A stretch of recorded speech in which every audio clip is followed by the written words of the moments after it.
ППО не дуже спрацьовує. Боротьба України проти російського вторгнення вступила в таку нову фазу. Дрони українського виробництва протиставляють 2000-кілометровій смузі нафтових об'єктів Росії, здебільшого побудованих за радянських часів, пише Bloomberg. Видання нагадує, що з початку року було успішно атаковано щонайменше 9 великих нафтопереробних заводів Росії. За деякими оцінками виведено з ладу 11% загальної потужності Росії. Оскільки конфлікт на лінії фронту змістився на користь Москви, використання дронів стає ключовим елементом оборони України. Це цитата наголошується в публікації. Це дає Києву можливість проникнути вглиб російської території і завдати удару по галузі, яка має вирішальне значення для військових зусиль Кремля, забезпечуючи як постачання палива для його збройних сил, так і приплив нафтодоларів до його скарбниці, пише видання. Росія – це заправна станція з армією, і ми маємо намір знищити цю заправну станцію. Ми збираємося зосередитися на тому, де це вплине найсильніше, а саме на фінансових ресурсах.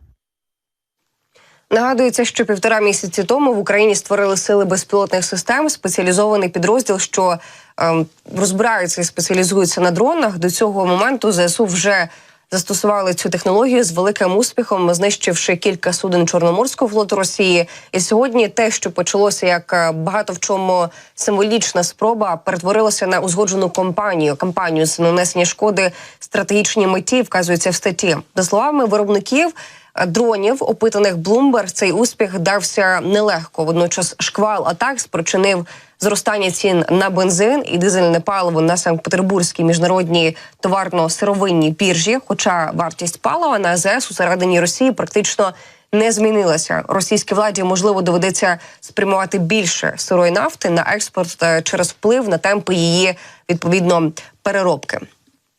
І Україна може отримати російську військову техніку, яка перебуває на озброєнні країн Південної Америки. Про це йдеться на офіційному сайті Міністерства оборони США. За словами командувача Південного командування США пані генерала Лори Річардсон, обладнання з Росії зараз перебуває на озброєнні 9 країн регіону. США пропонують обміняти це обладнання для використання в Україні та замінять його американським обладнанням, цитують у відомстві офіцера.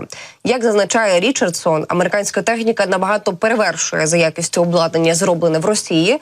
І Річардсон не уточнила, про які саме країни Південної Америки йдеться, проте в заяві Міноборони США згадано Аргентину, Гаяну, Венесуелу та Гаїті. Україна з початку війни з Росією налагодила власне виробництво безпілотників дальної дії та морських дронів. При цьому Київ почав створювати власні мінометні та артилерійські снаряди радянського стандарту калібру 122 мм та 152 мм. Про це повідомляє The Washington Post. Українські оборонні підприємства також прагнуть задовольнити найбільшу потребу армії, створюючи свої власні 155-мм снаряди за стандартами НАТО, які необхідні для артилерійських систем, які поставляються західними спонсорами України.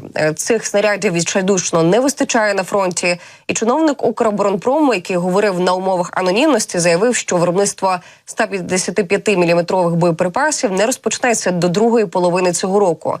Якщо говорити про боєприпаси для України в загальному, глава МЗС України Дмитро Кулеба наприкінці ще лютого закликав заборонити експорт боєприпасів із Європи до інших країн, крім України. Це пов'язано із гострою нестачею снарядів в українській армії. При цьому він уточнював, що до кінця березня цього року Європейський Союз передасть Україні близько 170 тисяч артилерійських снарядів. Крім цього, Чехія організувала коаліцію з більш ніж десятка країн для закупівлі боєприпасів для України.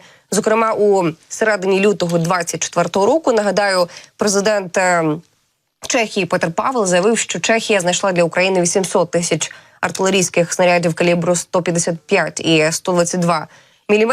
І нещодавно повідомлялося, що боєприпаси, закуплені в країнах поза ЄС з ініціативи Чехії, можуть потрапити до України вже в червні місяці.